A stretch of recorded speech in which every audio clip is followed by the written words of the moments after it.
మనము హెబ్రీ పత్రికను ధ్యానం చేస్తూ అందులో భాగంగా 3వ అధ్యాయము 1 నుండి 7 వచనాలకి ఒక భాగం చేసి ఆ భాగంలో దాన్ని 3 సబ్ పాయింట్లు చేసుకొని ఆ 3 సబ్ పాయింట్లో ఒక భాగం ముగించుకొని రెండవ భాగంలో ఒక భాగాన్ని అర్థం చేసుకొని ఇప్పుడు రెండవ భాగంలో ఇక 2, 3 మూడులో 3 భాగాలు ఉన్నాయి. మళ్ళా 3లో 3 భాగాలు ఉన్నాయి. ఇక్కడ మీకు అర్థమయ్యేదానికి రాశాను. 2లో ఇది 2 ఏముంది అక్కడ ప్రధాన యాజకుడు ఏం చేస్తాడు అనే పాయింట్ లో ప్రధాన యాజకుడు ఏం చేస్తాడంటే నెంబర్ 1 బలి అర్పణ నిర్ధారించుట అనే 3 విషయాలు ఉన్నాయి. దాన్ని మనం 3 విషయాలుగా మాట్లాడుకుందాం. రెండవదిగా రెండవ అంశంలో రెండవ పాయింట్లో 3వ సబ్ పాయింట్ 2లో 3వది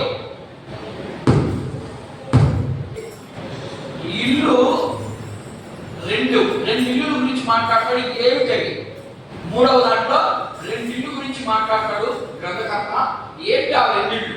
ఆ 2 ఇల్లుకి 3 పాయింట్లు ఉన్నాయి. ఇక్కడ ఆ 2 ఇల్లు అనే దాంట్లో 3 విషయాలు ఉన్నాయి. ఆ 3 విషయాలు కూడా మనం అర్థం చేసుకోవడానికి ప్రయత్నం చేద్దాం. ఒకటి, ఇశ్రాయేలు జాతిని వాళ్ళు ఇల్లు అనుకుంటారు. రెండవది, మోషేని కూడా ఇల్లు అనుకుంటారు. ఈ 3వ వ్యక్తి సస్పెన్స్. ఎందుకంటే వాళ్ళకి ఏం చెప్తున్నాడు అక్కడ ఉన్నటువంటి వ్యక్తి ఆ గ్రంథకర్త, యేసుక్రీస్తు ప్రభువు మీరు అనుకున్నటువంటి దేవదూతల కన్నా, మీరు అనుకున్నటువంటి మోషే కన్నా, మీరు అనుకున్నటువంటి ప్రధాన యాజకుడి కన్నా గొప్పవాడు ఆయన కంటే ఇక శ్రేష్ఠుడి భూమి మీద లేడు అనే విషయాన్ని వారికి తెలియపరుస్తా ఉన్నాడు. కాబట్టి నేను ఆ యొక్క 3వ విషయాన్ని నేను రాయలేదు. ఇక్కడ మనం కూడా నేర్చుకోవాలి. మనం కూడా ఇట్లాగే ఉన్నామా లేదా అనేది మనం అర్థం చేసుకోవడానికి నేను అలా రాశాను. మీరు కూడా అర్థం చేసుకునేదానికి ప్రయత్నం చేయండి. గుర్తుతో ఎప్పుడు రాయబడినటువంటి పత్రిక 3వ అధ్యాయము 1 నుండి, ఎందుకంటే మనం 7 వచనాలు చదవాలి, లేకపోతే మాకు ఏం అర్థం కాదు. అందుకని 1 నుంచి 7 వచనాలు చదువుతాం. ఇందువలన పరలోక సంబంధమైన పిలుపులో పాలు పొందిన పరిశుద్ధ సహోదరులారా, మనము ఒప్పుకున్న దానికి అపొస్తలులను ప్రధాన యాజకుడైన యేసుక్రీస్తు మీద లక్ష్యం ఉంచండి. చెప్పేశారు. మొదటి వచనంలో చెప్పాడు ఆయన ఏమని, మీరు యేసుక్రీస్తు మీద మాత్రమే మనసు పెట్టండి, ఎవరి మీద పెట్టద్దు. ఎందుకని కారణాలు వివరిస్తా ఉన్నాడు. రెండవది చదివే, దేవుని ఇల్లంతటిలో మోషే నమ్మకముగా ఉండినట్లు ఈయన కూడా, ఈయన ఎవరక్కడ యేసుక్రీస్తు ప్రభు. అర్థమైందా? ఈయన కూడా అన్నాడు అంటే యేసుక్రీస్తు ప్రభుని అక్కడ వాళ్ళకి పరిచయం చేస్తా ఉన్నాడు. ఈయన కూడా తాను నియమించిన వారికి ఎవరు నియమించాడు? మోషేని ఎవరు నియమించాడు? అవి మీకు తెలుస్తాయి. మోషేని ఎవరు నియమించాడు? అదే రీతిగా నన్ను కూడా నియమించిన వ్యక్తి ఒక ఆయన ఉన్నాడు. ఆయనకి నమ్మకంగా ఉందని నమ్మకముగా ఉండేను. ప్రతి ఇల్లును ఎవడైనా ఒకని చేత కట్టబడు. సమస్తమును కట్టినవాడు దేవుడే. ఇంటికంటే దానిని కట్టిన వాడు ఎక్కువ ఘనత పొందినట్లు ఈయన మోషే కంటే ఎక్కువ మహిమకు అర్హుడుగా ఎంచబడెను. ముందు చెప్పబోవు సంగతులకు నేను ముందు చెప్తాను, నేను వివరిస్తాను వినంటాను. చెప్పబోవు సంగతులకు సాక్షాత్తుగా మోషే పరిచారకుడై దేవుని ఇల్లంతటిలో నమ్మకముగా ఉండెను. అయితే క్రీస్తు కుమారుడైన చదవడంలో క్రీస్తు కుమారుడు కాదు, క్రీస్తు కుమారుడైంది అట్లా చదవాలి.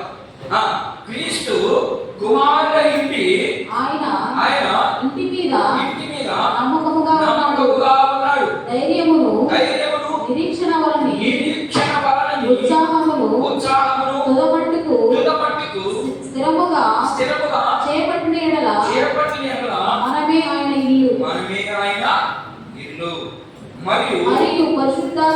చెప్పుచున్నాడు. ఏం చెప్తున్నాడో చూద్దాం. నేడు చాలు మనం అది రేపు నెక్స్ట్ వారం వెళ్ళిపోతుంది అంతా. వీలైతే దాని నెక్స్ట్ వారం అయిపోయేదానికి ప్రయత్నం చేద్దాం. ఎందుకంటే మన సమయానికి లెంట డేస్ కూడా వచ్చేసింది, అంటే ఏసీ కూడా వచ్చేసింది. ఈ లెంట డేస్ లో ఈ 40 రోజుల్లో చాలా మంది లెంట డేస్ పాటిస్తున్నారు కదా. ఈ లెంట డేస్ లో యేసు క్రీస్తు యొక్క మరణ పునరుద్ధానాల గురించి చెప్పాలి. ఇక్కడ చదవబడినటువంటి వాక్య భాగం నుంచి కొన్ని విషయాలు నేర్చుకునేదానికి ప్రయత్నం చేద్దాం. మొదటిగా ఏం చెప్తా ఉన్నాడు ఇక్కడ? మొదటి విషయం ఏం చెప్పాడంటే 2లో ప్రధాన యాజకుడు ఏం చేస్తాడు అక్కడే ఉందా? మన ప్రధాన యాజకుడైన యేసు మీద అని అన్నాడు అక్కడ. అంతకుముందు యేసు క్రీస్తు ప్రభు రాకముందు ప్రధాన యాజకుడుగా పనిచేస్తున్నటువంటి వ్యక్తి ఎవరెవరు? మోషే, అహరోను. మోషే యొక్క అన్నదమ్ముల యొక్క పిల్లలంతా కూడా యాజకత్వం చేస్తా ఉన్నారు. లేదా ప్రధాన యాజకత్వం అన్నా ప్రధాన యాజకత్వం అన్నా రెండు ఒకటే. కాకపోతే కొంచెం ప్రధాన యాజకుడు అంటే ఆయన కంటే పెద్దోడు వేరని అర్థం, అంతే వ్యత్యాసం. దాన్ని మీరు అర్థం చేసుకున్నాను ప్రయత్నం చేయండి. ప్రధాన యాజకుడు ఏం చేస్తాడయ్యా అంటే మొదటిగా బలర్పిస్తాడు. ఎందుకు బలర్పించాలి? బలర్పించడానికి మీరు నిర్గమాకాండాన్ని మనం కానీ చదివితే నిర్గమాకాండము, సంఖ్యాకాండము, ద్వితీయోపదేశ కాండాల్లో లేవియాకాండం, ఈ 4 కాండాలు మనం చదివితే దేవుడు ఒక ప్రణాళికతో సంఖ్యాకాండంలో ఒక్కొక్క ఇశ్రాయేలు 12 గోత్రాన్ని ఒక్కొక్కరిని ఒక్కొక్క రీతిగా ఒక్కొక్క గుంపుగా తయారు చేసి దేవుని యొక్క మందిరంలో ఎవరు ఏ పని చేయాలి, ఈ 12 గోత్రాలు ఉన్నాయి కదా, ఈ 12 గోత్రాల వారు ఎవరికి ఏ పని చేయాలి ఆ పని చేయాలి అంతే. అవతల ఇంకో పని చేసేదానికి లేదు. అర్థమైందా? అట్లాగా వాళ్ళకి ఒక నియమాన్ని నియమించాడు. ఎవరి ద్వారా నియమించాడు అంటే మోషేకి చెప్పి మోషే ద్వారా నియమించాడు. ఆ నియమించడంలో వీళ్ళకి ఎవరికి? అహరోను యొక్క కుమారుడికి లేదా అహరోనికి అనుకుందాం, ఉదాహరణకి మాత్రమే. అహరోనే ఉదాహరణ కాదు, కానీ వారి కుమారులు అంటే మోషే కానీ అహరోను కానీ వాళ్ళకు సంబంధించినటువంటి పిల్లలలో ఉన్నవారు మాత్రమే ఈ పని చేయాలి. ఏం పని చేయాలి? బలులు అర్పించాలి, అర్పణం చేయాలి, నిర్ధారించాలి. ఏంటి నిర్ధారించడం అనేది మీకు క్లుప్తంగా అర్థమైందని నేను విషయాలు చెప్తాను. బలి అర్పించే వ్యక్తి ఎవరయ్యా అంటే అహరోను లేదా మోషే. ఎందుకు బలి అర్పిస్తారు మీకు తెలియాలి. ఎందుకంటే అర్పిస్తామా అంతే. నేను వాకింగ్ నిలబడేది మనం మీకు అర్థమైపోతుంది. పాపం చేసి ఎవరైనా పాపం చేసి అక్కడ దగ్గరికి ఏదైనా ఎత్తికెళ్తే కోడినో మేకనో కుక్కనో వాళ్ళు స్తోమకు తగ్గట్లుగా ఎత్తికెళ్తే దాన్ని ఈ ప్రధాన యాజకుడు బలి చేసి ఆ పరిశుద్ధ స్థలంలోకి వెళ్ళి ఆ మనసు మీద 7 వారు ప్రోక్షించి బయటికి తీసుకొచ్చి అదే రక్తాన్ని మన మీద ప్రోక్షిస్తే తాత్కాలికంగా అంటే ఉదాహరణకి 1 సంవత్సరం లోపు పాపము పోతుంది, అక్కడ వల్ల కంటిన్యూషన్ అవుతుంది. అర్థమవుతుందా? ఇది చేస్తాడు. దీన్ని బలి అర్పణ. అర్పణ అంటే అర్పించడం అంటే చంపబడిన దాన్ని, ఇప్పుడు చెప్పాను కదా ఆయన, చంపబడిన దాన్ని మనసు మీద అర్పించడం. అర్పించడం అంటే సమర్పించడం అన్నా అర్పించడం అన్నా ఒకే అర్థం. బలి చేసినటువంటి ఆ క్రొవ్వును, ఆ యొక్క మాంసంలో చాలా అవయవాలు ఉంటాయి కదా. అప్పుడు ఒక ఎద్దుని చంపేశాము, ఆ ఎద్దుకి చాలా అవయవాలు ఉంటాయి, కళ్ళని ఇంకా కొవ్వని. వాటిని అర్పిస్తాడు. ఎక్కడ? ఈ పులిపిడి దగ్గర. మీకు నిర్గమాకాండంలో నేను ఆ పిక్చర్ కూడా వేసి చూపించండి. ఆ పులిపిడి మీద దీన్ని, ఆ కొవ్వుని, ఆ యొక్క మాంసాన్ని కొంత దహింప చేయడమే అర్పణ అంటాం. ఓకేనా? మనం ఏమి నేర్చుకోవాలి? ఈ బలి, అర్పణ, నిర్ధారించుట అనే విషయాల్లో 3 విషయాలు. నిర్ధారించుట అర్థమైందా? ఒకటేంటి? పాపము నిమిత్తము కోడినో ఎద్దునో బలి చేస్తాడు. బలి చేసిన దాన్ని దేవుడికి అర్పిస్తాడు. అర్పించేసాడు, అయిపోయిన తర్వాత నిర్ధారించడం. ఇది ఒక సపరేట్ గా ఉంటుంది. ఎందుకంటే దీని గురించి మీకు తెలియదు కాబట్టి నేను ఇక్కడ పెట్టాల్సి వచ్చింది. దీన్ని పెట్టకూడదు. ఇక్కడ మనం మాట్లాడుకునే సబ్జెక్ట్ వేరే, ఇవే. నిర్ధారించడం. ఈ ఎందుకు సబ్జెక్టే మారలేదు, కానీ ప్రధాన యాజకుడు ఏం చేస్తాడు అనేది విషయంలో 3 విషయాలు చూపిస్తా ఉన్నా. మూడవది నిర్ధారించుట. నిర్ధారించుట అంటే ఎవరికైనా ఆ రోజుల్లో ఏ జబ్బు వస్తుంది ఎక్కువగా? ఆ రోజుల్లో మనిషి పాపం చేస్తే దేవుడు ఏ జబ్బు వస్తున్నట్టు పైకి కుష్టు వ్యాధి వచ్చేస్తుంది. ఆ కుష్టు వ్యాధి తగ్గిపోయింది అని చెప్పగలిగేది ఎవరు? డాక్టర్ చెప్పాలా, లేకపోతే యాజకుడు చెప్పాలా? వైద్యుడన్నా చెప్పాలి. వైద్యులే కదా చెప్పాలి. ఆయన టెస్ట్ చేసి మనకు కూడా ఏదైనా జబ్బు వచ్చిందంటే మనకు టెస్ట్ చేసి బ్లడ్ టెస్ట్ చేసి ఇదిగో పలానా జబ్బు అయ్యా నీకు అని చెప్పేది ఎవరు? డాక్టర్. కానీ పాత రోజుల్లో దాన్ని చెప్పగలిగే వ్యక్తి ఎవరైనా ఉన్నాడంటే ఆయనే ప్రధాన యాజకుడు. అర్థమైందా? దానికి మీకు రెఫరెన్స్, నీకు పోయినటువంటి జబ్బు నిమిత్తం నువ్వు వెళ్ళి నీ ప్రధాన యాజకునికి లేదా నీ దేవుని సంఘంలో దానికి సంబంధించినటువంటి ఒక కానుక ఉంది, మోషే నియమించినటువంటి కానుకని నీ సంఘంలో సమర్పించి కృతజ్ఞత కలిగి జీవించు అని అంటాడు. ఆ మాటని నేను సంఖ్యాకాండంలో చూపిస్తాను. మాటలు కూడా మీకు ఇది నిర్ధారించడం అంటే 3 విషయాలు అర్థమైనాయా? నాయన సరే చూడండి, మీకు అర్థమైందా, అర్థం కాలేదా? ఇక్కడ ప్రధాన యాజకుడు ఏం చేస్తాడయ్యా అనే దానికి ఈ 3 చేస్తాడు. ఈ 3 చేశాడు. అర్థమైంది? ఈ 3 మాత్రం చేస్తాడు. ఇప్పుడు ఈ రెండింటి వల్ల ఏమన్నా ప్రయోజనం ఉందా? సంపూర్ణంగా విడుదల లేదు. దీనివల్ల సంపూర్ణంగా విడుదల లేదు. ఈ 3 వల్ల మీకు ఎలాంటి స్వేచ్ఛ లేదు. మరలా చేస్తాం. ఇప్పుడు దాని అర్థం ఏంటంటే, ఏం మాట్లాడుతున్నారంటే ప్రధాన యాజకుడు తాత్కాలికంగా నీ జబ్బులు, నీ రోగాలు, నీ పాపాన్ని పోగొట్టాడు. కానీ యేసుక్రీస్తు ప్రభు శాశ్వతంగా చేస్తాడు. అబ్బా చూడండి ఎలా చెప్తున్నాడు, చూడండి వాక్యం మనకి. మీ ప్రధాన యాజకుడు లేకపోతే మీ యొక్క వైద్యుడు, మీ యొక్క బళ్ళు అర్పణలు ఏం చేస్తాయి అంటే తాత్కాలికంగా మాత్రమే నీకు ఉపశమనం ఇస్తాయి, పూర్తిగా మాత్రము పోవు. అలా పూర్తిగా పోవాలి అంటే మీరు ఏం దగ్గరకు రావాలి. అందుకని ఆయన గొప్ప వ్యక్తి అనే విషయాన్ని తెలియపరిచాడు. మీకు అర్థమైంది అనుకుంటున్నాను. ఇప్పుడు 2వ పాయింట్కి వచ్చేసాడు. 3వ పాయింట్. 3వ పాయింట్ ఏం చదువునైనా ఇక్కడ 2 ఇల్లు కనబడతా ఉన్నాయా? ఏంటి ఆ ఇల్లు? దీనికి మీకు రెఫరెన్స్ చూపించగలదు. నేను లేవియాకాండము చూడండి ఒకసారి. లేవియాకాండము 4వ అధ్యాయం 1 నుంచి 6 వచనాలు చదవండి. ప్రధాన యాజకుడు ఏం చేస్తాడు అమ్మా? మరియు యెహోవా మోషేకు ఇలాగు సెలవిచ్చెను, నీవు ఇశ్రాయేలుతో ఇట్లా చెప్పు, యెహోవా ఆజ్ఞలన్నిటిలో దేని విషయమైనను ఎవరైనా పొరపాటు పాపం కాదు. అక్కడ పాపం వల్ల వేరే పొరపాటు అంటున్నాడు. చూడండి, పొరపాటుకే ఎంత శిక్షిస్తా ఉన్నాడు దేవుడు. కానీ ఈ రోజు ఎన్నో పొరపాటు చేస్తా ఉన్నాం మనం. కానీ మన మీదకి శిక్ష రాలేదనుకుంటున్నాం మనం. లేదు, అది ఏదో రోగం వచ్చేస్తుంది మన మీదకి. మనకి తెలీదు, దేవుడే పంపించాడని మనకు తెలీదు. ఏదో ఒకదాన్ని ప్రేరేపిస్తాడు, అది మనకి వచ్చి కూర్చుంటుంది అంతే.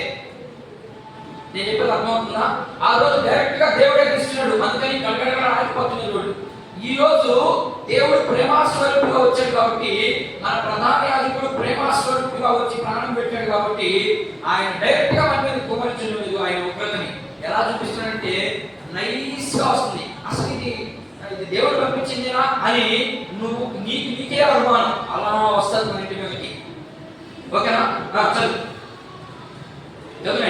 చేయరాని కార్యములు చేసి పాపి అయిన ఎడల ఎట్లనగా ప్రజలు అపరాధులు ఉన్నట్లు అభిషిక్తుడైన యాజకుడు పాపము చేసిన ఎడల తాను చేసిన పాపమునకై నిర్దోషమైన కోడెదూడను యెహోవాకు పాప పరిహార బలిగా అర్పింపవలెను. ఇక్కడ 2 విషయాలు పడతానే. మళ్ళా మీకు నేనేం చెప్పానంటే యాజకుడు చేసే పని, యాజకుడు ఎవరి నిమిత్తము చేస్తున్నాడు? అక్కడ ఇక్కడ పాపి నిమిత్తం. కానీ ఇప్పుడు చదివిన దాంట్లో యాజకుడు కూడా పాపం చేస్తే దానికి మీరే బతికిరావాలి. అర్థమవుతుందా? నువ్వు పాపం చేస్తే నువ్వు ఎక్కువ రావాలి, యాజకుడు పాపం చేస్తే యాజకుడు ఎక్కువ రావాలి. మరి మీరు ఎక్కువ రావాలి. అదే అక్కడ చదివినాడు. యాజకుడు పాపం చేసిన నిర్దోషమైనటువంటి ఒక ఏడాది కోడివాడు తీసుకురామన్నాడు. అక్కడికి ఎవరు తీసుకురావాలి? ఏడాది కోడివాడా? ఇశ్రాయేలుకి స్వాస్థ్యం ఏమీ లేదు కాబట్టి మీరే అక్కడ గుంపులుగా నియమించాడు. 10 మందికి ఒకరిని, 1000 మందికి ఒకరిని, 100 మందికి ఒకరిని, 500 మందికి ఒకరిని, అట్లా గుంపులు ఒక్కొక్కరికి ఒక్కొక్క నాయకుడిని నియమించాడు. ఇప్పుడు నాకు మీరు ఒక గుంపు. అర్థమైందా? నేను మీ అందరికీ నాయకుడు ఉదాహరణకే. అర్థమైందా? అలాంటి లక్షణం నాకు లేదు. అర్థమైందా? నేను మీకు ఒక నాయకుడిని, ఆ నాయకుడు ఏదైనా చేస్తే మీరు తెచ్చేయాలి నాకు ఏదైనా. ఎందుకని? నాకు స్వాస్థ్యము ఏమి ఇవ్వలేదు ఇక్కడ ఉన్నటువంటి కాన్సెప్ట్. అందుకని వాళ్ళు వచ్చి మరి అనిపిస్తున్నారు. ఇంతతో ఈ భాగం మీకు బాగా అర్థమైంది అనుకుంటాను. నేను రెండో భాగం అంటున్నాను. 2 ఇల్లుల గురించి మాట్లాడతాడు. ఏంటి 2 ఇల్లులు? ప్రస్తుతం కూడా వచ్చింది, 73 కూడా వచ్చింది. దాన్ని మనం జాగ్రత్తగా, చాలా జాగ్రత్తగా దీని గురించి ఇల్లంతటిలో మోషే నమ్మకముగా ఉండినట్లు ఈయన కూడా నన్ను నియమించిన వారికి నమ్మకముగా ఉండెను. ఇక్కడ ఏం కనబడతా ఉందంటే, మనం చదువుకున్నటువంటి వాక్య భాగంలో మోషే ఇల్లంతటిలో నమ్మకమైన వాడే, కానీ ఇంట్లో ఇల్లు కట్టింది ఆయన కాదు. చూడండి ఎంత క్లారిటీగా వాళ్ళకి. మీకు ఎవరి పత్రికలు చాలా చాలా బాగా అర్థం చేసుకోవాలి. ఆయన మొక్కలు అర్థం చేసుకుంటే మాత్రం అలా తప్పు అయిపోతారు మీకు. అర్థమైనా? నేను ఎందుకంటే మీకు జాగ్రత్తగా నేను క్షుణ్ణంగా అర్థం చేసి చెప్తా ఉన్నాను. ఎట్లా వాళ్ళకి ఎలా వివరిస్తున్నాడో మీకు కూడా అంతకంటే ఇంకా నీట్గా నేను వివరిస్తా ఉన్నాను. ఇక్కడ మోషే గురించి మాట్లాడుతున్నాడు. ఇక్కడ అర్థమైందా? మోషే గురించి ఏం చెప్తున్నాడంటే, దేవుడు మోషే నా ఇల్లంతటిలో నమ్మకమైన వాడు. ఓకే, 1. 2 గ్రంథకర్త ఏం చెప్తున్నాడంటే, వాళ్ళకి గ్రంథకర్త ఏం చెప్తున్నాడంటే, ఇదిగో మోషే కంటే యేసు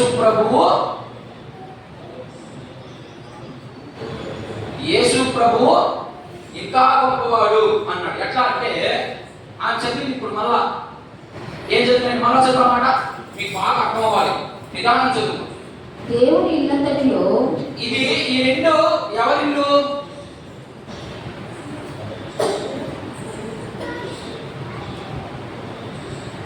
దేవుని ఇల్లు ఈ 2. దేవుని ఇల్లంతటిలో మోషే నమ్మకం లాగా. ఇక్కడ ఏం చెప్తున్నాడు దేవుడు? మోషే గురించి స్టేట్మెంట్ ఇస్తూ నమ్మకమైన వ్యక్తి మాత్రమే అయినా. అర్థమైందా? ఇల్లు కట్టింది కాదు, కట్టింది ఎవరు? దేవుడు. దేవుడు కట్టాడు, నమ్మకంగా ఉన్నాడు ఇంట్లో. ఓకేనా? మీకు అర్థమవుతుందా? ఇప్పుడు 2 చదువు. ఈయన కూడా అంటే ఎవరైనా ఎవరి గురించి చెప్తా ఉన్నాడు? అక్కడ గ్రంథకర్త యేసు ప్రభు గురించి చెప్తా ఉన్నాడు. మీరు మోషే కంటే యేసు ప్రభు గొప్పవాడు, దాన్ని తెలియపరుస్తా ఉన్నాడు. దాన్ని తెలియపరచడంలో మోషే ఇల్లు కట్టింది ఎవరు? దేవుడు. అలాగే మోషే ఆ ఇంట్లో ఒక అవయవం మాత్రమే, ఒక భాగం. మీకు అర్థం చేసుకున్నానికి ఒక భాగం అంతే. ఇంట్లో ఒక భాగం, కానీ ఇంట్లో అంతే ఒక భాగం, ఒక అవయవం వేరే, భాగం వేరే. అవును కదా? ఇప్పుడు మనం దాంట్లో ఇది ఒక అవయవం, భాగం కాదు. ఇది చెయ్య భాగం కాదు, అవయవం మాత్రమే. ఈ ఇంట్లో ఇది ఒక అవయవం అంతే. నేను భాగం కాదు. ఇక్కడ మన భాగం అంటే ఎక్కువైపోతుంది. భాగం అంటే సగం కదా, భాగం కాదు. ఇది ఒక పార్ట్ అంతే, ఒక పార్ట్ ఆయన. ఇప్పుడు చదువుతున్నాను. మోషే ఇల్లంతటిలో నమ్మకమైన వ్యక్తి. ఆ నమ్మకమైన వ్యక్తి అంటే ఒక పోర్టనన్ను. ఈయన కూడా అంటే యేసు ప్రభు కూడా నన్ను నియమించిన వానికి. అంటే ఎవరు నియమించాడు యేసు ప్రభుని? యేసు ప్రభుని ఎవరు నియమించాడు? తండ్రి దేవుడే నియమించాడు. చూడండి ఎంత క్లారిటీగా చెప్తా ఉన్నాడు వాక్యాన్ని. చదువునే. ఈయన కూడా తాను నియమించిన వానికి నమ్మకముగా ఉండెను. ప్రతి ఇల్లును ఎవడైనా ఒకని చేత కట్టబడును. ఇక్కడ ఏం చెప్తున్నాడా? ప్రతి ఇల్లు ఒకరి చేత మాత్రమే కట్టబడతారు. ఎలా కట్టబడుతుంది? ఇప్పుడు మీకు ఉదాహరణకి అర్థమయ్యడానికి మనం ఒక ఇల్లు కట్టుకోవాలి. దేవునమ్మ ఇల్లు కట్టింది. ఇప్పుడు కట్టిపోయింది దేవునమ్మ అడ్రస్ లేదు. సరే, ఒక ఇల్లు కట్టున్నాం. ఇల్లు కట్టేటప్పుడు ఎంతమంది పనులు కావాలి దీనికి? మీకు అర్థమయ్యేదానికి చెప్తున్నాను. ఇక్కడ ఉన్నటువంటి సంభాషణ మీకు సింపుల్గా అర్థమయ్యేదానికి ఉదాహరణ ఇస్తున్నాను నేను. ఇప్పుడు దీనికి ముందుగా ఎవరెవరు కట్టాలి? దీన్ని ఇల్లు కట్టుకోవాలంటే ఒక మనిషి ముందు ఎవరు కట్టాడు? నేను చెప్పాలి, కొత్తగా చెప్పాలి. ఇల్లు కట్టుకోవాలమ్మా. ఇల్లు కట్టుకోవాలంటే ఇప్పుడు ముందు ఎవరి కాడికి వెళ్తాము? చెప్పునా చెప్పాలి అమ్మా. ఇంజనీర్. మొదట ఇంజనీర్ కాడికి పోవాలి. ఓకేనా? ఇంజనీర్ కాడికి పోవాలి. రెండోది ఎవరి కాడికి పోవాలి? వేరదారి కాడికి పోవాలి. మూడోది ఎవరి కాడికి పోవాలి? ఊరోళ్ళ కాడికి పోవాలి. అంతే కదా? మీకు ఇది అర్థమైన దానికి అంతా నేను వివరిస్తున్నాను. ఇప్పుడు ఇంజనీర్ ఏం చేస్తాడు? ప్లాన్ ఇస్తాడు. వీడికి ఎంత డబ్బులు ప్లాన్ ఇచ్చిన దానికి? ఎంతసేపు ఉంటాడు వీడు? ఇల్లు కట్టాలంటే ఎంతసేపు పని చేస్తాడు మీరు? 1 గంట అనుకున్న ఉదాహరణ. 1 గంటకి ఎంత సొమ్ము? కనీసం 10,000 ఇవ్వాలి. అర్థమైందా? అంతలేదు, ఎక్కువ సున్నాలు పడలేదు అనుకోవాలి. ఏది 1000 రాసి 10,000 చెప్తున్నాడు అనుకో, 10,000 ఇవ్వాలి. వేదానికి రోజు కూలి 1000 రూపాయలు. వీడు ఎంతసేపు పని చేస్తాడు? ఉదయం నుంచి పాపం సాయంకాలం దాకా పని చేస్తే, ప్రతిరోజు చేస్తే వీడికి రోజుకి వచ్చే కూలి 1000 రూపాయలు. అలాగే ఇంజనీర్ ఒక ప్లాన్ చేసి పోతాడు. వాడికి 10,000 కారు, ఇక రకరకాలు పెట్టాలి. అర్థమైందా? ఇకపోతే కూలోడు వీళ్ళకి ఇంటి సంగతి తీసేద్దాం లేదు పాపం. వీళ్ళకి 600 లేదా 500 ఇస్తారు.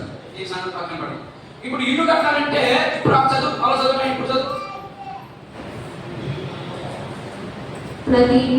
ప్రతి ఇల్లును ఎవడైనా ఒకరి చేత కట్టబడును. సమస్తమును కట్టినవాడు దేవుడే. ఇక్కడ ఇప్పుడు వేళల్లో అంతా ఇల్లంతా అయిపోయింది. ఇల్లంతా కట్టేశాం. ఇప్పుడు ఎవరికి కట్టదు ఘనత? ఎవరిని పొగడతాం మనం? వేదాన్ని పొగడతామా? లేకపోతే చేసిన పనులను పొగడతామా? లేకపోతే ఇంజనీరింగ్ పొగడతామా? అదే ఇక్కడ మాట్లాడుతున్నాడు. ఇక్కడ అదే నేర్పిస్తా ఉన్నాడు వాళ్ళకి. ఇదిగో మీరు మోసే అనుకుంటున్నారేమో. మోసే యేసు ప్రభు కంటే తక్కువే, ఆయన కంటే ఎక్కువైన వాడు ఎవరు లేడు అని చూపించడానికి నీకు ఈ పుస్తకాలు చూపిస్తా ఉన్నాను. ఇప్పుడు ఇల్లంతా అయిపోయింది. ఎవరిని పొగడతాం మనము? వేదాన్ని పొగడతామా? లేకపోతే కూరలు పొగడతామా? లేకపోతే పెయింట్ వేసిన పొగడతామా? ఎవరిని పొగడతాము? ఇంజనీర్ని పొగడతాం. అదే ఇక్కడ మాట్లాడుతున్నాడు. ఎవరి చేతైనా చదువు, ఎవరి చేతైనా ప్రతి ఇల్లును ఎవడైనా ఒకని చేత కట్టబడును. సమస్తమును కట్టినవాడు దేవుడే. ఇంటికంటే దానిని కట్టినవాడు ఎక్కువ ఘనత పొందినట్లు ఈయన మోషే కంటే ఎక్కువ మహిమకు అర్హుడుగా ఎంచబడెను. చాలు. ఇక్కడ 2 మాటలు కనబడతా ఉన్నాయి. ఏమేమి మాటలు కనబడుతున్నాయంటే, ఇల్లు కట్టిన వాటి మైక్ రెడీ పెట్టుకోవాలి. ఇల్లు కట్టిన వాడి కంటే కట్టించేవాడుకు ఎక్కువ ఘనత వస్తుందన్నాడు. అంతే కదా? ఎవరు కట్టించారు ఇల్లు? మొదట మోషే గారు కట్టించింది. మోషే గారు బయటికి తీసుకొచ్చింది బయట తీసుకొచ్చి ఆ ఇల్లుగా ఏర్పాటు చేసింది ఎవరు? కట్టిందైతే దేవుడే, కట్టించింది ఎవరు? అర్థమవుతుందని చెప్పేది. కట్టిందైతే, ప్రాణించిందైతే మాత్రం ఈయనే, కట్టింది ఎవడు? వేలాగేశ్వర కట్టించింది. ఇది పలానా దగ్గర పెట్టాలి, పలానా దగ్గర పెట్టాలని వేలాగేశ్వర చెప్తున్నాను. అలాగనే కట్టించిన వాడి కంటే, ప్రాణించిన వాడి కంటే కట్టినాడు ఇంకా గొప్పవాడంట.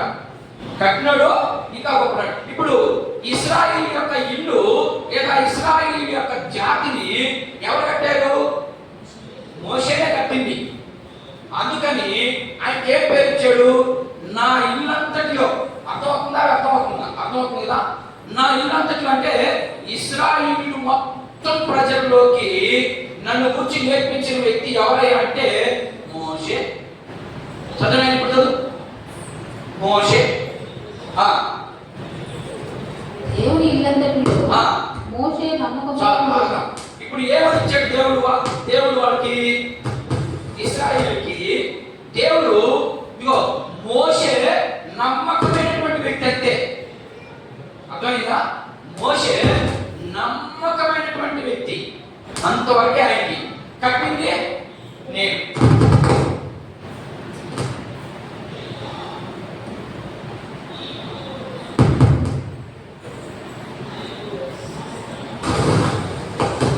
మోషే నమ్మకమైనటువంటి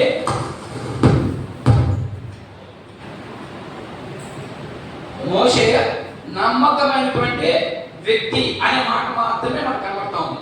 నమ్మకమైనటువంటి వ్యక్తికి వీళ్ళు లోబడ్డారా?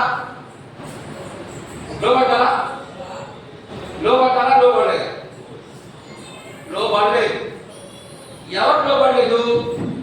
ఇశ్రాయేలు లోబడలేదు.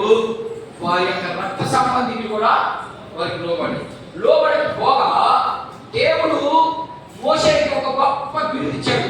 నా ఇల్లు అంతటిలో అంటే ఇశ్రాయేలు యొక్క జాతి అంతటిలో, ఇశ్రాయేలు యొక్క గుంపు అంతటిలో ఎవరు గొప్ప? మోషే గొప్ప. అలాంటి మోషేని మీరేం చేశారు? నాయన రెండు విషయాలు ఉన్నాయి మోషే మీద. రెండు గుంపులు తిరుగుబాటు చేశాయి. ఒకటి ఏం చెప్పాను? ఇంట్లో రక్త సంబంధికులు, రెండు ఇశ్రాయేలు యొక్క జాతి. ఎందుకు తిరగబడ్డాయి? ఎందుకు తిరగబడలేదు? ఇప్పుడు చూద్దాం. సంఖ్యాకాండం చూద్దామండి. నేను మోషే గురించి మాట్లాడుతున్నాను, కరెక్ట్గా ముగిస్తాను. నేను మీకు అర్థమయ్యేదానికి చాలా నిదానం చెప్తున్నాను నేను మాట్లాడి. సంఖ్యాకాండము 12వ అధ్యాయం.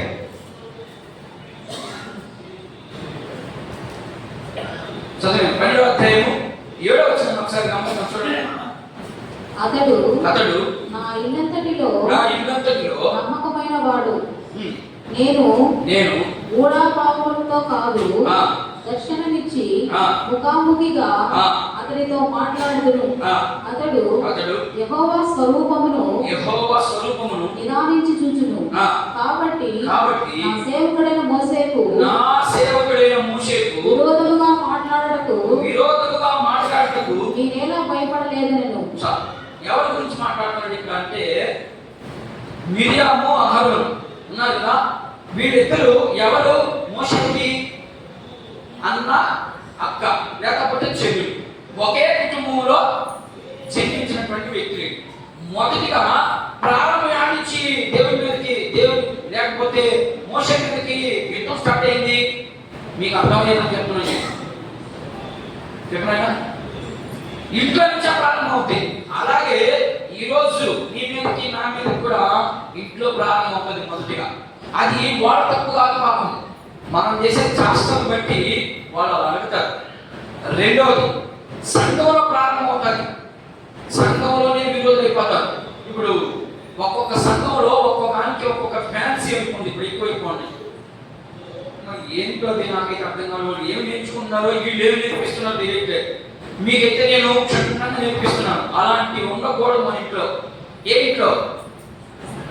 శారీరకమైనటువంటి ఇంట్లో ఉండకూడదు, ఆత్మ సంబంధమైన ఇంట్లో కూడా అలాంటి విషయాలే ఉండకూడదు. విరోధం అనేది ఉండకూడదు మనకి. ఎందుకని? మనం దేవుని బిడ్డలు. అందుకనే దావీదు మహారాజు 133వ కీర్తనలో ఒక మాట అంటాడు, సహోదరులు ఐక్యత కలిగి నివసించుట ఎంత మనోహరమో ఎంత మేలో. అంటే అర్థం ఏంటి? దాని అర్థం మీరు ఒకరినొకరు అర్థం చేసుకోవాలి. కుసికి పాపాలు రావాలి మనకి. అదే అక్కడ మాట్లాడుతున్నాడు. ఇప్పుడు మోషే తిరగబడ్డారు. మోషే ఎవరికి నమ్మకస్తుడు? దేవునికి. నీ కాదు, నాకు కాదు. మోషే దేవునికి నమ్మకస్తుడు. దేవునికి నమ్మకస్తుడైన వారి మీద తిరుగుబాటు చేస్తే ఎలా ఉంటుందో ఇప్పుడు చూపిస్తాడు. అందుకని మోషేని ఎప్పుడైతే వీళ్ళు ఏంటి తిరుగుబాటు చేసే మోషేని ఎందుకంటారు? 60 లక్షల మందిని నడిపిస్తా ఉన్నటువంటి వ్యక్తి వస్తా ఉన్నటువంటి ప్రాంతంలో ఉన్న పాలుగా మిరియాము అహరోను ఆయన మీదకి తిరుగుబాటు చేశారంటే మోషే ఏం చేసి ఉంటాడు? ఈ పాయింట్. అంత తేలిగ్గా ఎవరింట్లో తప్పు వేసుకోరు కదా. ఏదో ఒకటి జరిగి ఉన్నారు అక్కడ.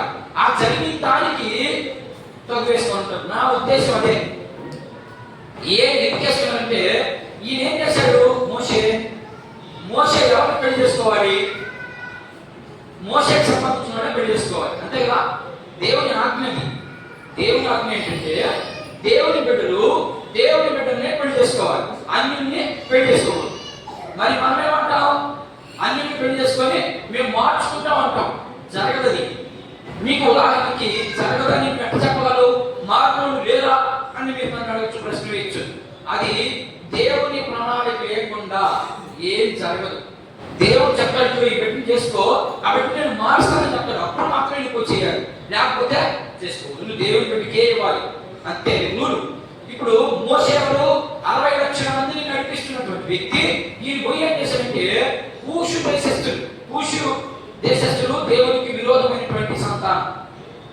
అర్థమైందా? ఈ విరోధమైనటువంటి సంతానాన్ని పోయి పెళ్లి చేసుకొచ్చుకుంటాడు. ఎక్కడుంది మాట? ఆ పక్క అధ్యాయం చూడండి, 12వ అధ్యాయం చూడండి. సంఖ్యాకాండం 12వ అధ్యాయం చదవండి. మోషే కూషు దేశపు స్త్రీని పెళ్లి చేసుకుని ఉండెను కనుక అతడు పెళ్లి చేసుకుని ఆ స్త్రీని బట్టి మిరియాము అహరోను అతనికి విరోధముగా మాట్లాడి దాని గురించి మాట్లాడుతున్నాడు. ఇక్కడ ఏమన్నా తప్పుందో మాట్లాడడంలో మేము అది ఎక్కడ మాట్లాడుతుంది? మీరేం జవాబు రావట్లేదు. మీకు అర్థం అవుతుందా? అర్థం కావట్లేదా? నేను ఇందాక చెప్పాను, తప్పు ఇంట్లో ఒకడు చేశాడు అంటే ఇప్పుడు అదే జరిగింది. ఇక్కడ దేవుడితో ఎలా ఉండాలో మోషే తెలీదా? తెలీదా? తెలిసి ఆయన చెప్తున్నాడు కదా. దేవుడే చెప్తున్నాడు, ముఖాముఖిగా నాతో మాట్లాడిన వ్యక్తి మోషే. అతని మీద మీరు తిరుగుబాటు చేయకూడదంతే. ఏం చేశాను నేను చూసుకుంటా, అతన్ని మీకు అనవసరం. అదే చెప్తుంది ఇక్కడ. ఇప్పుడు దేవుని ఆజ్ఞ ఏంటి? ఆ వంశంలోనే పెళ్లి చేసుకోవాలి. ఇప్పుడు మోషే ఏం చేశాడు? కూషు దేశం నుంచి ఆ ప్రాంతంలో బయలుదేరి వస్తున్నప్పుడు ఆయనకు వాటం కనపడింది. కనబడటానికి ఆయన పెళ్లి చేసుకుని వచ్చేసాడు. వచ్చేస్తున్నానే వీళ్ళ అక్క వీళ్ళ అన్న ఏమన్నారు? పనిమానుడా, నువ్వు మనం అన్నింటిని పెళ్లి చేసుకోకూడదా? దేవుని పెట్టినే కదా పెళ్లి చేసుకోవాలా? నువ్వు ఎందుకు పెళ్లి చేసుకొచ్చా? తిరుగుబాటు చేశాడు. అంతే. విత్ ఇన్ సెకండ్లో దేవుని పాపం బయటకు వచ్చేసింది. అంతే. దేవుని అంత భయంకరుడు. వివరిస్తా ఉన్నాడు అక్కడ. ఆ యొక్క కనుక ఏం చెప్తున్నాడంటే మోషే నమ్మకమైన వ్యక్తి. ఆయన గొప్పవాడు కాదు. ఎందుకు గొప్పవాడు కాదు అంటే ఆయన ఇల్లు కట్టలేదు. ఇల్లు కట్టింది ఎవరు? దేవుడు కట్టాడు. కాబట్టి దేవుడే కిందకి దిగి వచ్చాడు. ఆయనే ప్రభు దాన్ని కూడా నేను వివరిస్తాను. ఎక్కడ కట్టాడు ఇల్లు? ఈయనే కట్టాడు. ఒక్క ఇల్లే కట్టాడు, అంతే కదా. కట్టలేదు. కట్టించడానికి పోగు చేశాడు. అన్ని వస్తువులు కావాలి. ఇల్లు కావాలంటే ఏమేమి కావాలి? ఇల్లు కట్టుకోవాలంటే ఏమేమి కావాలి? ఇటుక కావాలి, ఇసుక కావాలి, దానికి సిమెంట్ కావాలి, నీళ్లు కావాలి, ఏ రకరకాలైనటువంటి ఉన్నాయి. కాబట్టి వీటన్నింటినీ పోగు చేసి పెట్టే, కానీ కట్టలేదు. ఆయన పోగు చేసిన ఒక భాగమే. అందుకనే వివరిస్తాను. ఆయన మీరు రావద్దు. మోషే గురించి గొప్పతనం గురించి చెప్తున్నాడు. వీళ్ళు ఏమన్నారంటే, అయ్యా మీరు చెప్పింది బాగానే ఉంది, మరి మోషే మీదకి తిరుగుబాటు చేస్తామని కుష్ఠరోగం వచ్చింది కదా వాళ్ళ అన్న వాళ్ళ చెల్లికి. అంటే మోషే కంటే గొప్పవాడా అని చెప్పి యేసు ప్రభువు చూడండి ఎక్కడికి తీసుకొచ్చారు. మళ్ళా మోషేని తిరుగుబాటు చేశాడు. తిరుగుబాటు చేస్తామని మోషే మీద ప్రేమ బట్టి దేవుని ఒక దేవుని మీదకి వచ్చింది, వాళ్ళ సొంత అన్న చెల్లి మీదకి వచ్చేసింది. మరి ఆయన కంటే గొప్పవాడని చెప్పి యేసు ప్రభు కాదు కదా, ఆయన కంటే గొప్పవాడు కాదు కదా అనే ప్రశ్న వేశారు మోషేకి. మళ్ళా ఇంకొక ప్రశ్న వేస్తున్నారు మోషే మీద, ఈ పౌలు మీద. పౌలు గ్రంథకర్త రాసింది, పౌలు మీద మళ్ళా ఇంకొక వచనం చూపిస్తున్నారు. కోరాహు కుమారుడు ఉన్నారా ఎంతమంది వాళ్ళు? కోరాహు కుమారుడు ఎంతమంది? కోరాహు కుమారుడు ఉన్నారు, చాలా మంది ఉన్నారు వాళ్ళు. ఆ కోరాహు కుమారుడు కూడా వాళ్ళలో ముగ్గురు ప్రాముఖ్యుడు, అబీరాము, దాతాను, ఇంకా మీరు చూడలేదా, వినలేదా? ఇప్పుడు చూడండి ఒకసారి, సంఖ్యాకాండం 16వ అధ్యాయం చూడండి. సంఖ్యాకాండము 16వ అధ్యాయం 1 నుంచి ప్రారంభం నుంచి చదివిన.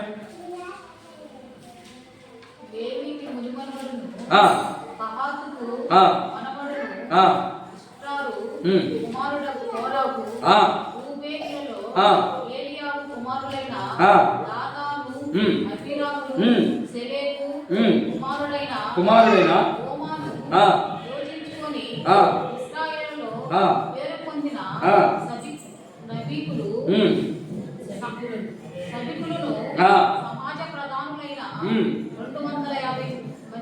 అద్భుతం ఏంటంట, వీళ్ళు ఏం చేశారంటే మోషే మీదకి మళ్ళా తిరుగుబాటు చేశారు. ఎవరు వీళ్ళు? కహాతు కుమారుడు. కహాతు అనే పేరు మీకు అసలు కహాతు అనే పేరు కలిగినటువంటి వంశం ఏం చేస్తుంది తెలుసా మీకు? ఏమ్మా, కహాతు అనే ఒక పేరు కనుక కనబడదు కదా ఇక్కడ. కహాతు కుమారులు, కోరాహు కుమారులు అని కనబడింది కదా. వీళ్ళంతా చిన్న పిల్లకాయలే, అన్నదమ్ముల పిల్లకాయ. వీళ్ళంతా ఎవరికి? మోషేకి అన్నదమ్ముల పిల్లకాయ వీళ్ళు. అయితే వీళ్ళు మోషేని తిరుగుబాటు చేశారు. ఎందుకు తిరుగుబాటు చేశారంటే, నువ్వే కాదు, ఆ లేవి వంశంలో మేము కూడా పుట్టాం, మేము కూడా ప్రధాన యాజకులమే, నేను నీతో పాటు సమానమే అని మోషే మీద తిరుగుబాటు చేశారు. మోషే ఏం చేస్తున్నాడు? అప్పుడు దాకా నాయకత్వం చేస్తూ వస్తున్నాడు కదా. తిరుగుబాటు చేయడానికి కారణం అంటే ఒప్పడేది వాళ్ళకి. ఎవరికి? కహాతు కుమారులకి. వాళ్ళకు ఒక్కొక్క పని నియమించాడు. నీకు ఇవ్వాల్సిన పని నీకు ఇచ్చేసాడు, ఆ పనిలోనే ఉన్నాను అంతే. ఇక పక్కకు పోతే దెబ్బ పడిపోద్ది అంతే. మరి ఈరోజు దెబ్బలేదు, ఆ రోజు దెబ్బ పడిపోయేది. ఈరోజు ముందుకు పో, నిన్ను నెడతా ఉంటాడు, ముందుకి కొనసాగిస్తూ ఉంటాడు. నీకు అప్పగించిన పని ఏంటి? స్త్రీల పరిచర్య. ఈ స్త్రీల పరిచర్యతో ఆగబడలేదు నువ్వు. వాక్యం చెప్పేది ఆగడికి రావచ్చు, లేకపోతే సండే స్కూల్ టీచర్ దాకపోవచ్చు, నీ ఇష్టం అది. మనం ఏం చేస్తున్నాం? ఇచ్చిన పనినే సరిగా చేయలేకుండా ఇప్పుడు సైలెంట్ ఉంటుంది. దేవుని ఉగ్రత, దేవుని యొక్క ఉద్దేశాలు నీ మీదకి రావు. ఎప్పుడు వస్తాయి? దానికి ఒక సమయాన్ని నియమించున్నాడు. ఆ సమయం రోజు లెక్క. నీకు ఇచ్చిన జ్ఞానాన్ని బట్టి ఏం చేశావు? నీకు ఇచ్చిన సంపాదన బట్టి నువ్వేం చేశావు? నీకు ఇచ్చినటువంటి ఆ యొక్క పనిని ఎంత నిర్లక్ష్యం చేశావు? దేవుడు జాగ్రత్తగా లెక్క అయ్యేవాటికి వాటిని ఆ ఇబ్రీ క్రైస్తవులకి నేర్పిస్తా ఉన్నాడు. మీరు వెళ్ళొద్దు, యేసు ప్రభు చాలా గొప్ప వ్యక్తి. ఎట్లా గొప్ప వ్యక్తి అంటే ఇలా చూపిస్తా వస్తున్నాడు. మోషే మీద తిరుగుబాటు చేసినందుకు చంపేశారు కదయ్యా, మరి ఆయన కంటే గొప్పవాడు యేసు ప్రభు అని నువ్వు చెప్తున్నావు. మాకు దాని గురించి వివరించంటే అప్పుడు చెప్తా ఉన్నాడు ఈయన. మోషే ఆ తప్పు చేసేదానికి ఆయన మీదకి అంత గొప్ప భాగ్యం ఇచ్చాడు. ఎవరికి? నమ్మకమైన వ్యక్తే అన్నాడు. కానీ ఎబ్రీ పత్రికలో ఇప్పుడు చదువుతున్న మాట, ఎబ్రీ పత్రిక 3వ అధ్యాయంలో చదువు, 4వ వచనం చదువు. 4వ వచనం, సమస్తము కట్టినవాడు దేవుడే, ఇంటి కంటే దానిని కట్టినవాడు ఎక్కువ ఘనత పొందినట్లు ఈయన మోషే కంటే ఎక్కువ ఘనత కట్టాడు. అర్థమైందా? మోషే ఏం కట్టాడు? ఇశ్రాయేలు జాగ్రత్తని ఒక దగ్గర తీసుకొచ్చి కట్టాడు. ఇది మోషే చేసే పని. ఇంతతో మోషే పని అయిపోయింది. ఇప్పుడు యేసు ప్రభు గురించి చూపిస్తున్నాడు. యేసు ప్రభు ఏం కట్టాడు? 3 ఇళ్ళు కట్టాడు ఆయన. ఏమేమి చెప్పండి ఒకసారి. మోషే కట్టింది ఇశ్రాయేలు జాగ్రత్తని సమకూర్చాడు అంతే, నడిపించాడు అంతే. అది ఒక ఇల్లు. ఇప్పుడు యేసు ప్రభు 3 ఇళ్ళు కట్టాడు. ఏంటా ఇల్లు? చెప్పగలరా? విశ్వాసం అనే ఇల్లు అంతే. విశ్వాసంగా ఉంటే చాలు, ఆ ఇంట్లో నువ్వు చాచబడిపోతావు. అర్థమైనా? ఆ రోజు విశ్వాసంగా ఉన్నా కూడా చాచబడలేదు. వాళ్ళకు మాత్రమే, ప్రత్యేకమైన గుంపుకు మాత్రమే ఇంట్లో స్థానం. ఈరోజు మనం ప్రత్యేకించబడిన వారు కాదు కదా. మనం ఏడాడ చెట్టుకాడ పుట్టకాడ మొక్కి వచ్చినామే కదా. మనం ఎట్లా ప్రత్యేకించబడిన వాడివి. కానీ ఈరోజు ఆయన మీద మీరు చూడండి ఎంత మంచి వాడు చెప్పేవాడికి. ఆ రోజు నియమాలు పాటిస్తేనే ఆ ఇంట్లోకి ప్రవేశం. ఏంటికి ఇశ్రాయేలు జాతిలోకి వాళ్ళలోనే పుట్టాలి, వాళ్ళలోనే పెరగాలి. అప్పుడు ఈ జాతిలో ఏర్పడతావు, నువ్వు దాంట్లోకి వెళ్తావు, లేకపోతే వెళ్ళలేవు. కానీ ఇప్పుడు యేసు ప్రభు మీద విశ్వసించాలంటే నువ్వు ఎక్కడ పోయినా సరే ఇబ్బంది లేదు. నువ్వు దేనికి సంబంధించిన వ్యక్తి అయినా పర్వాలేదు. ఈ ఇంట్లో ఏంటమ్మా యేసు కట్టే ఇంట్లో, ఈ ఇంట్లోకే నువ్వు విశ్వాసం ఉంటే మాత్రం చాలు, నీకు అన్ని వచ్చేస్తాయి. ఆ ఇంట్లో మోసే కంటే గొప్పవాడు నువ్వు. మోసే శ్రమ పడ్డాడు, కష్టపడ్డాడు, కానీ ఆయనకి అంత ఘనత రాలేదు. మరి నాతో పాటు నువ్వు గమనిస్తే నాకెంత ఘనత వచ్చిందో అంతే ఘనత నీకు వస్తుంది. ఎక్కడ నీ మాట? యోహాను సువార్తలో కనబడుతుంది, లూకా సువార్తలో కనబడుతుంది. ఏమని? తండ్రి 8వ అధ్యాయం కనబడుతుంది. తండ్రి నీవు నన్ను పంపిన ప్రకారము నేను కూడా పంపించా కొంతమందిని. అక్కడ నేను లోక సంబంధం అనుకుంటావేమో. ఉందా మోషేకి అంత గొప్ప భాగ్యం? మోషే ఎక్కడ చెప్పాడా? అహరోను మిర్యాల మీదకి ఉగ్రత వచ్చింది. ఉగ్రత వచ్చినప్పుడు అయ్యా మా చిన్ను మా అక్కయ్య ఏం చెప్పాకయ్యా అని కదా మౌనంగా ఉన్నాడు. మరి అలాంటి వ్యక్తి గొప్పవాడు అంటారేంటి? అలాంటి వ్యక్తి గొప్ప వ్యక్తి కాదు. ఆయన ఇదిగో నా ప్రభు గొప్పవాడు. ఎందుకని? మనం చేసిన ప్రతి పాపము నిమిత్తము ఆయన రక్తం ద్వారా కడగబడి, లేకపోతే ఆయన ఎందుకు విశ్వాసం ఉంచితే ఆయనతో వెళ్ళిపోయాం. మనం ఇంకా పోవాలంటే ఖచ్చితంగా బలి జరగాలి అక్కడ. మరి ఇప్పుడు బలి లేదు, నువ్వు నమ్మితే చాలు వచ్చేసింది నీకు ఘనత. యేసు ప్రభుకి ఇచ్చినంత గొప్ప భాగ్యం నీకు ఇచ్చేసాడు. అప్పటికి యేసు ప్రభు గొప్ప లేకపోతే మోషే గొప్ప? నేను చెప్పేది అర్థమవుతుందా? ఎవ్రీ పద్ధతి కష్టము అర్థం చేసుకునే ప్రయత్నం చేయండి. నేను మీకు అర్థమయ్యే కోణంలో చెప్తున్నానని అనుకుంటున్నా. అర్థమైందా? మోషే కంటే ఎలా గొప్పవాడు అంటే యేసు క్రీస్తు మీద విశ్వాసం ఉంచితే చాలు, నీవు ఆ ఇంట్లో భాగం అయిపోతావు. మోషే ఎలా భాగం అయ్యాడో అలాగే నువ్వు కూడా భాగం అయిపోతావు అని చెప్తున్నాడు. 2 ఇశ్రాయేలు, ఇది కూడా ఇల్లే, ఈ ఇల్లు కూడా కట్టింది ఆయనే. వెనకే ముందు పోయింది. యోహాను సువార్తలో ఉంటుంది ఈ మాట, 11వ వచనంలో ఉంటుంది. యేసు క్రీస్తు తన స్వజనం దగ్గరికి వెళ్ళినప్పుడు ఆయన తృణీకరించి అన్నది. ఇల్లు కట్టింది కూడా ఆయనే, కానీ వీళ్ళు తృణీకరించారు. ఇక 3వది ఒక పాయింట్ చెప్పి నేను ముగిస్తా. 3వ విషయము ఒక మాట ఉంది.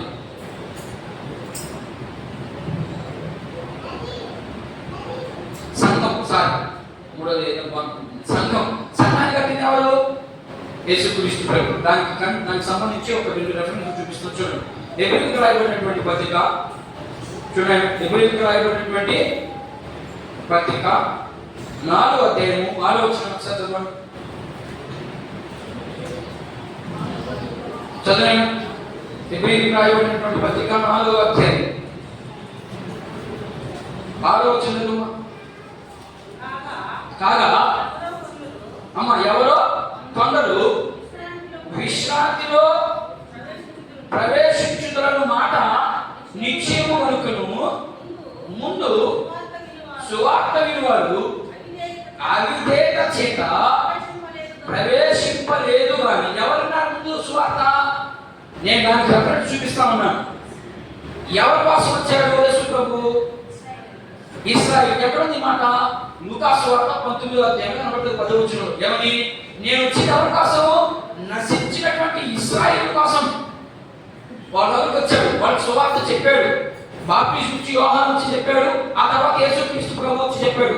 అయినా కూడా వాళ్ళు వినలేదు. తర్వాత అపోస్తలులు బోధించారు, అయినా కూడా వినలేదు.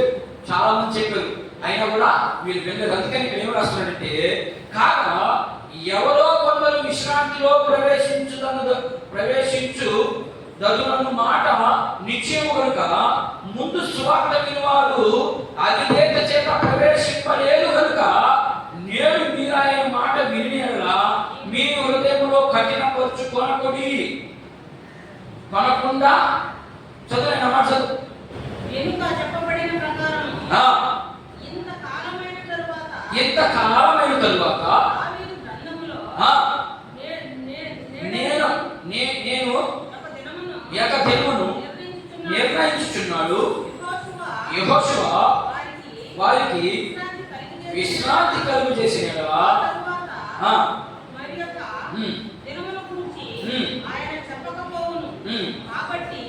దేవుని ప్రజలు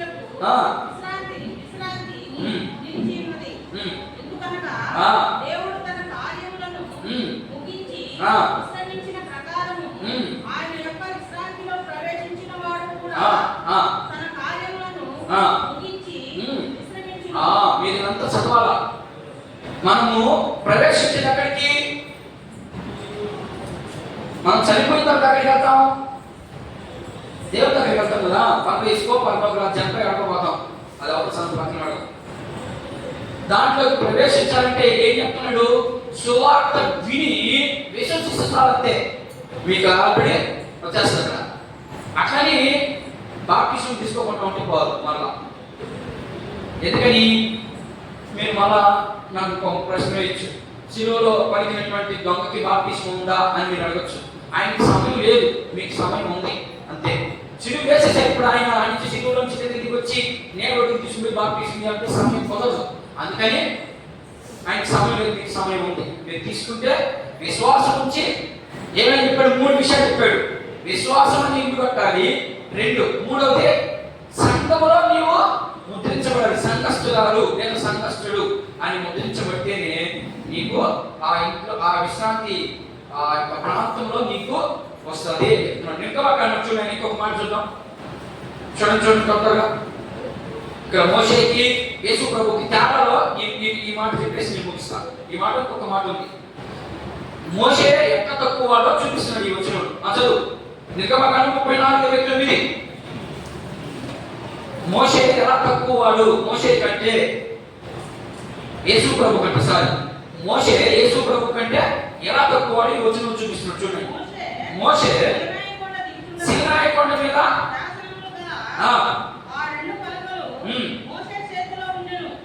అతడు ఆ కొండ దిగుచుండగా ఆయన అతనితో మాట్లాడుతున్నప్పుడు తన ముఖ చర్మము ప్రకాశించిన సంగతి మోషేకు తెలిసి ఉండలేదు. చాలు.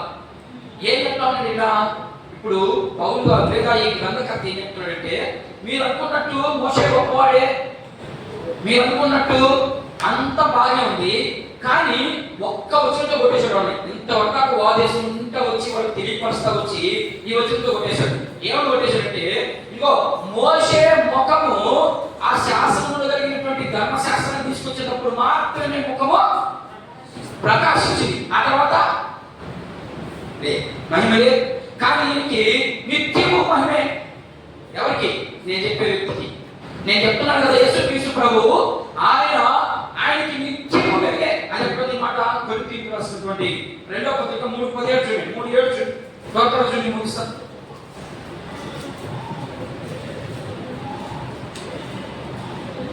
నేను కొరింథీయులకు రాసినటువంటి 2వ పత్రిక 3వ అధ్యాయం 7వ వచనం ఒకసారి గమనిద్దాం.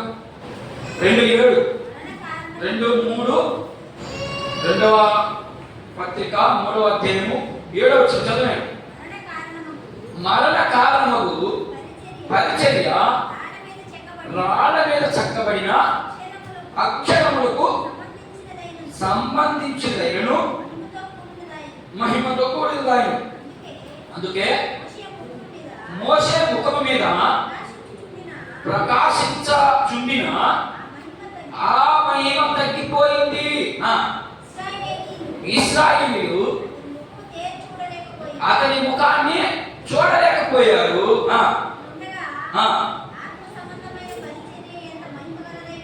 ఇట్లుండగా నా విధానం చదవాలి మాటని. ఇట్లుండగా ఆత్మ సంబంధమైన పరిచర్య ఎంత మహిమగలదైనను శిక్షా విధికి కారణమైన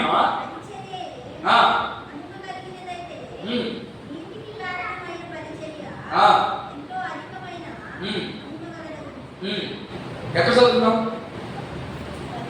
అమ్మా? 10 చదువు, ఇంకా చదువు.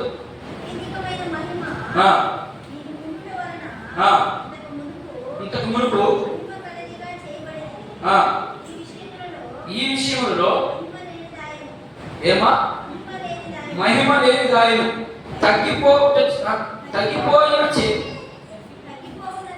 తగ్గిపోయినది మహిమ గలదై ఉండినలా నిలిచినది మరి ఎక్కువ మహిమ గలదై ఉండింది కదా. తగ్గిపోవచ్చున్నది మహిమ యొక్క అంతమును ఇశ్రాయేలు తేల్చుచుకున్న చూస్తున్నట్లు మోషే తన ముఖము మీద ముసుగు వేసుకొని ఎవరిని చూసి, ఇదంతా ఎవరి గురించి మాట్లాడుతున్నాడు? యేసు ప్రభువుని డైరెక్ట్ గా ఎవరైనా చూడగలరా? దేవుడిని ఎవరైనా డైరెక్ట్ గా చూడగలరా? వీళ్ళు అదే చెప్తున్నారు. వీళ్ళు ఏం చెప్తున్నారంటే, మోషే సినాయి పర్వతం మీదకి వెళ్ళినప్పుడు ముఖాముఖిగా చూస్తున్నారు కదా వాళ్ళిద్దరు. చూశాడు ముఖం ఆయన మోషే చూడలేదు ఆయన్ని. అయ్యాడు, అయ్యా నేను చూడాలా? ఎట్లా చూడాలంటే, మోషే నన్ను చూడలేదు నువ్వు, కాకపోతే నేను చెప్పిన పనికి చాలా శ్రమ అనిపించావు, చాలా కష్టాన్ని అనిపించావు. నువ్వు నేను చెప్పింది చెప్పినట్టుగా చేశావు. ఒకవేళ కొన్ని విషయాలు తొందరపడినా కూడా ఏమి ఇబ్బంది లేదు, తొందరపడ్డావు కాబట్టి ఇదిగో ఆ వెనుక భాగంలో ఒక చిన్న సొంత చూడంటే అప్పుడు కూడా చూస్తావా? డౌట్ అన్నాడు. అప్పుడే చూసి నిలబడ్డా పడిపోయాడు, పడిపోయాడు అంతే. అట్లాగే ఈ మహిమ అది జస్ట్ నువ్వు ఆ 40 రోజులు ఉపవాసం ఉన్నప్పుడు మాత్రమే చూడగలిగేవు ఆయన్ని. ఆ 40 రోజులు ఉపవాసం ఉన్నప్పుడే ఆయన ముఖంలో తేజస్సునింది. కానీ ఈయన నిత్యము వెలిగే. ఈయనకి ఆ ముఖంలో తేజస్సు తగ్గదని దాని అర్థం. అలాంటి వ్యక్తి మరి ఏ గొప్ప ఆయన గొప్ప చిక్కిపోయారు. ఇప్పుడు ఇక్కడికి వస్తే చిక్కిపోయారు. ఒక్క ముక్కలో కట్టుకొట్టేశాడు ఆ గ్రంథకర్త. మీరు ఎందుకు, మీకు కొంత శ్రమ వచ్చిందని, కొన్ని కష్టాలు వచ్చాయని యేసు ప్రభువుని విడిచి మరలా మీరు ఎందుకు వెనక్కి వెళ్తారు? అదేనా ప్రసంగం అంతా? అదే ఎవరి గురించి చెప్పాడు ఇప్పుడు దాకా? ఎన్ని విషయాలు నేర్చుకున్నారు? ఎన్ని విషయాలు నేర్చుకున్నారు? ఆత్మాయన ఎన్ని విషయాలు నేర్చుకున్నా చెప్తే నేను ముగిస్తాను. చాలా విషయాలు చెప్పారు. యేసు ప్రభు యొక్క గొప్ప భాగ్యము, ఎలా గొప్ప భాగ్యంలో మొదటిది ప్రధాన యాజకుడి కంటే గొప్పవాడు. రెండు మోషే కంటే గొప్పవాడు. ఎందుకు? కారణం చూపించాడు. ఎందుకు కారణం అంటే, మోషే ముఖం అయితే 40 రోజులు ఉపవాసం ఉన్నప్పుడు మాత్రమే మహిమ పొందాడు. ఎందుకు ఆయన అంత గొప్పగా పొందుతారు? ఈయనకి నిత్యము మహిమే. కాబట్టి ఈ నిత్య మహిమలో మీరు చాలా అంటే ఏం చేయాలి? మీరు వెనక్కి వెళ్ళొద్దు. మీకు శ్రమలు కష్టాలు చేయకండి బాబకండి. మీకు సమయం దొరకలేదు, మాకు ఫ్యాక్టరీలో సెలవు లేదు, మాకు అలాగే సెలవు లేదు అని చెప్పి దేవుణ్ణి దూరం చేసుకోబాకండి. దేవుని దగ్గరికి రండి. ఈయనకి వచ్చిన దగ్గర దీనికి మీరు ఇక్కడికి వచ్చినందుకు మీకు ఏంటి భాగ్యం? వచ్చినాక ఏదో ఒక ఆదాయం ఉండాలి మనకి. ఏంటి ఆదాయము? ఏంటి మా చెప్పండి, ఆదాయం ఏంటి? అప్పుడు నాకు ఇంట్లో మా బంధువులు వచ్చారండి, నేను అందుకని చర్చికి రాలేకపోయాను. మోషే కూడా అదే, మోషే అక్కడ ఉన్నటువంటి ప్రజలు అదే మాట చెప్పారు వాడికి. ఇదిగో మేము మోషే మీద మాత్రమే ఉంటాం, అక్కడైతే బాగున్నాయి. ఏమని? ఆడ చర్చికి పోవలేదు, ఆడ సింపుల్గా ఏదో ఒక రోజు శుక్రవారమో లేకపోతే శనివారం రోజు పోయి ఒకటి కొట్టేసి అయ్యా తప్పు క్షమించంటే పార్టీ అది కదా మాట. నువ్వు ఇప్పుడేం చేస్తున్నావు? యేసు ప్రభు దగ్గరికి వస్తే మీరు విశ్వాసం వచ్చారు కాబట్టి రాని ప్రతిరోజు చర్చికి అని అంటున్నావు. అంతే కదా మన భాషలో, అంతే ఈ మాట. మీరు అక్కడికి ఏమి ఎత్తుకోవాలి? అన్ని ఎత్తుకోవాలి. ఇక్కడికి ఏమి ఎత్తుకోవాలి? ఏం కావాలి? బైబిల్ ఒకటి ఇస్తున్నారు. ఇప్పుడు ఇక్కడికి బైబిల్ ఒకటి ఎత్తుకొస్తారు, అక్కడికి అన్ని ఎత్తుకోవాలా? ప్రధాన యాజకుడికి ఎత్తుకోవాలా? నీకు ఎత్తుకోవాలా? కానీ దానివల్ల ఎత్తుకోవడం ఇబ్బంది లేదు, ప్రయోజనం లేదు. ఇక్కడికి వస్తే ప్రయోజనం ఉంది. అంతే సింపుల్గా 2 మాటలు చెప్పేస్తుంది. మరి ఇప్పుడు ఏం చేద్దాం? ఫ్యాక్టరీకి పోదామా? పనికి పోదామా? చెప్పున్నాయి. డ్యూటీకి పోదామా? దేనికి పోతే మనం నిత్య ప్రకాశంలో ఉంటాం. చెప్పేసాడు ఆయన, ఎందుకు విశ్వాసం చేసుకోవాలంటే సింపుల్ గా మనకు నిత్యము ప్రకాశమే. ఏది కావాలి? మా ఇంట్లో చీటికి లేదండి, మా ఇంట్లో పిల్లకాయలు వచ్చారండి, వస్తే ఉంటారు, ఉన్నాయి, నష్టమే ఉంది. నువ్వు ఇలా కళ్ళు మూసుకుంటూ ప్రార్థన చేయాలి. వస్తారా యేసు దగ్గరికి? రారా?